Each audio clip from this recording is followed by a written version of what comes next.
Bonjour, donc on va s'intéresser à la molécule que vous voyez ici. Donc ici il y a pas mal de groupements, il y a pas mal de groupements différents. Donc il va y avoir finalement pas mal de formes limites. L'idée n'est pas de donner nécessairement l'intégralité des formes limites, surtout lorsqu'il y en a un certain nombre, mais de comprendre les déplacements électroniques. Donc ici on va quand même en donner, quelques-unes, et donc on va voir d'où ça vient. Alors première chose, si on prend le tableau des effets électroniques des groupements, donc celui-ci a un effet moins I et plus M. Ce groupement-là, groupement CO, a un effet moins M, donc mésomère attracteur, et l'oxygène ici, avec autre chose, par OCH3, va avoir également un effet moins I et plus M. Donc il va falloir un petit peu combiner tous ces effets-là. Et voici une manière possible de procéder.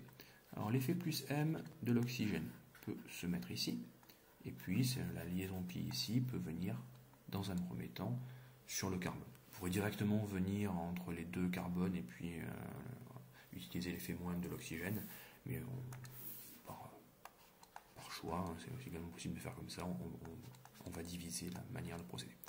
Alors ici, CH3C, donc on a la double liaison, l'oxygène devient positif, plus H, liaison simple, ce carbone-là devient négatif puisqu'il a gagné la liaison pi, et puis le reste de la molécule, pour l'instant, il n'y a pas de variation. OCH3. Et puis on continue.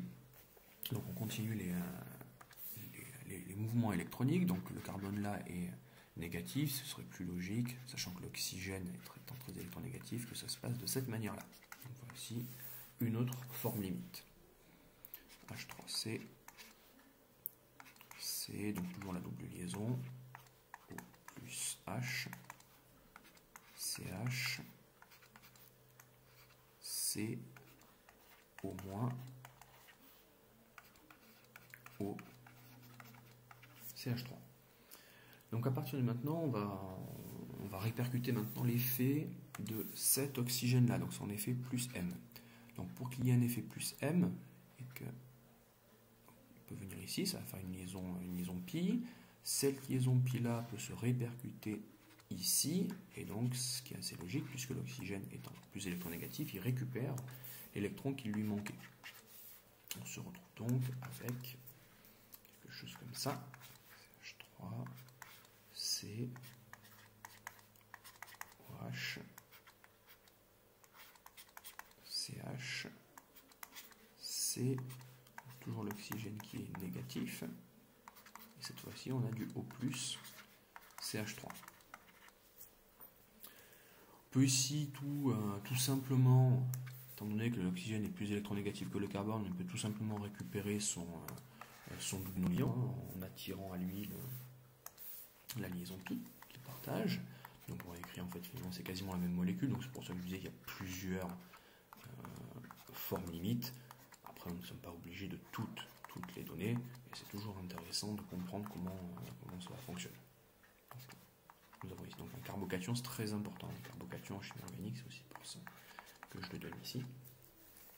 Le carbocation peut être situé sur celui qui a les oxygènes, ce qui est à nouveau le plus logique, mais a priori, sachant que les effets se répercutent, il peut être également situé sur le carbone de l'hydroxyle, OH. H3C, carbone là devient positif, c'est le carbocation, OH, CH, une liaison pi, C, moins, O, et CH3. Et donc si on veut en donner éventuellement une dernière, si on n'est clairement pas dans les obligatoires, je ne l'ai pas donné sur une autre molécule, je peux la donner ici. Donc là, c'est carrément le carbone qui peut récupérer la liaison pi.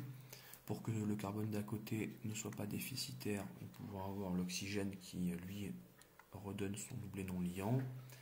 Et puis, éventuellement, pour éviter que ce soit toujours ce carbone qui soit positif, nous pouvons faire ça. Donc après, les différentes combinaisons sont de moins en moins probables. L'idée n'est pas de donner la probabilité, mais plutôt de donner sur un exemple plusieurs mésomères possibles, formes limites possibles. Donc ici, le carbone devient à nouveau négatif. négatif, CH. Ce carbone-là va rester positif, mais c'est cet oxygène qui devient... cet oxygène qui devient positif. Ah, donc celle-ci est clairement moins probable que pas mal d'autres.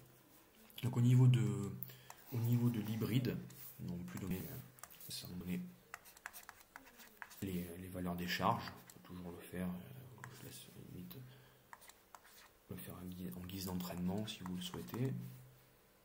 Mais il faut bien comprendre que il y a bien résonance, c'est-à-dire que les électrons sont complètement délocalisés, ils peuvent se trouver un petit peu partout, ce qui est l'objet ici de cet exercice académique. CH3, donc les doubles liaisons, on peut les faire un petit peu de partout. C'est-à-dire que déjà là, il y a un doublé non liant, une double liaison possible, une double liaison ici, une double liaison ici, une double liaison ici, un doublé non liant, une double liaison ici, un doublé non liant, et puis on peut avoir ce carbone-là qui a été négatif une fois. Nous aussi, guise d'entraînement, mais il n'y a rien d'obligatoire, on peut noter les valeurs des charges partielles, donc il suffit de compter le nombre de molécules qui sont chargées de cette manière-là. Moins 2 sur 7, plus sur les 7 mésomères, il y en a qui le carbocation ici. Par contre, sur les 7 mésomères, il y en a 5 qui sont comme ça, et 2 où l'oxygène est positif. Voilà pour cet exemple.